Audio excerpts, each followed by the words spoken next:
במסגרת טיפול החיל באנשים, בשנה האחרונה נרשמו מספר הישגים. חוגרים.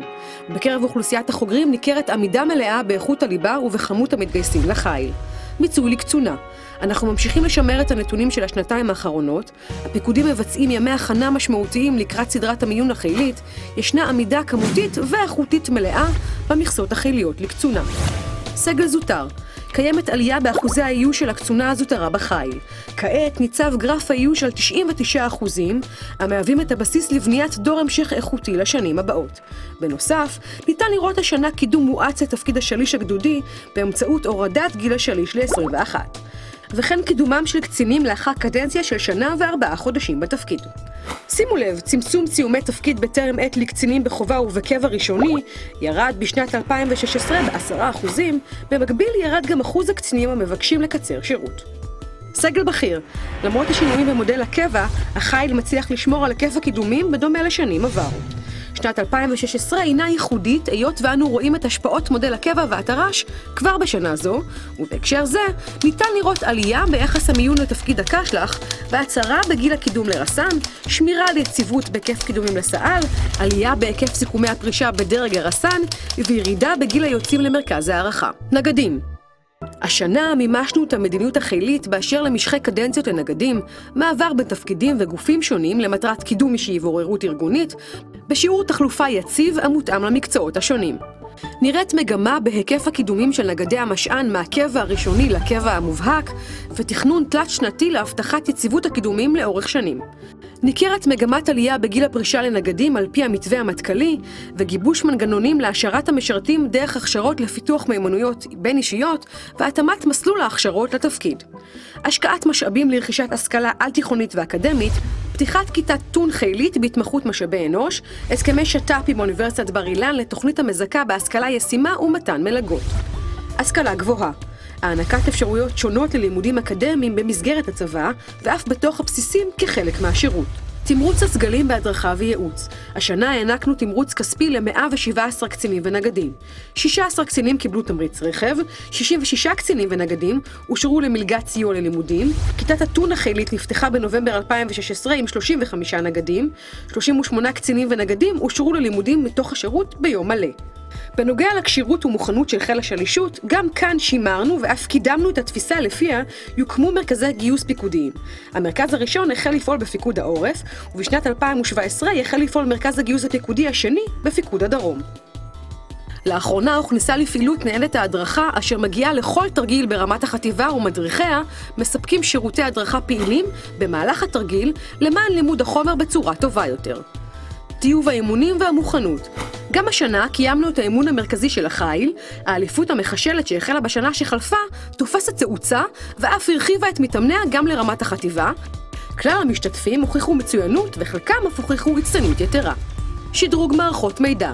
השנה פעלנו להמשך פיתוח התחום הטכנולוגי כתחום מוביל בעשייה החילית. ERP, שם קצר המספר שינוי גדול. בשנת 2017 תחליף מערכת ה-ERP את מערכת פורטל הסדיר. נוכח האמור גיבשנו תוכנית היערכות מקיפה להטמעת המערכת בצורה מיטבית. פעלנו בשיתוף פעולה ראוי להערכה עם כלל הפיקודים והגופים. אז מה התוכנית כוללת? פתיחת מקצוע חדש בחיל, מדריך ERP משען, פיתוח מערכי שיעור וחומרי הדרכה, והסמכת המדריכים להדרכות, כנסים, קפ"קים, סדנאות, אישורי תוכניות. הכנסת מערכת זו משנה מיסודה את השפה ואת מערכות הנתונים הקיימות כיום בצבא. אין ספק שזוהי מהפכה. אתר המילואים. תם עידן הצו על המקרר. בעידן החדש ניתן לקיים את כל ערוצי השיח דרך אתר המילואים. לדוגמה, עדכון שפה, הצו על המקרר, התכתבויות עם קצינת הקישור, הזמנת מדים, שוברי נסיעה מקבלים ישירות לאתר, 30-10 אישור ימי מילואים לפני מעבר לביטוח הלאומי. מסוע 700 שיפרה את יכולותיה בשנה האחרונה בצורה דרמטית, המגבירה את אפקטיביות עבודת הסגלים בחירום. לדוגמה, המערכת מאפשרת טעינה אוטומטית של נתונים אישיים מהפורטל, או הפקת דמ"ח אוטומטי כנגזרת מהשבצק. תהליכי ההטמעה של מסוע 700 שהחלו בשנה הקודמת יקבלו דגש בשנה זו בסגלי היחידות. במקביל, נמשך פיתוח מסוע 750, שם אנו צופים קפיצת מדרגה נוספת ביכולות המערכת. העצמה, מערכת בפיתוח חילי וביוזמה חילית שמטרתה שיקוף תמונת המצב עבור הפרט ועבור המפקד באשר להישגי הפרט. המערכת תאפשר לכל אחד ואחת בכל רגע נתון לצפות בהישגיו בכל פרמטר ולהבין את מיקומו ביחס לקבוצת התוכן אליה הוא משוייך. כמו כן, היא תסייע למפקד בבניית תוכנית חניכה מותאמת עבור פקודיו ברמות השונות. בה"ד 11. הבה"ד השוכן בקריית ההדרכה מצליח לשמור על יציבות בכלל התחומים וממשיך בעשייה ענפה. בה"ד 11 הכשיר השנה כ-8,700 אנשי חש"ל בכל מסגרותיו השונות. בנוסף, סד"כ המתאמנים בשלוחה האירופית מוערך ב-22,000 איש בשנת 2016.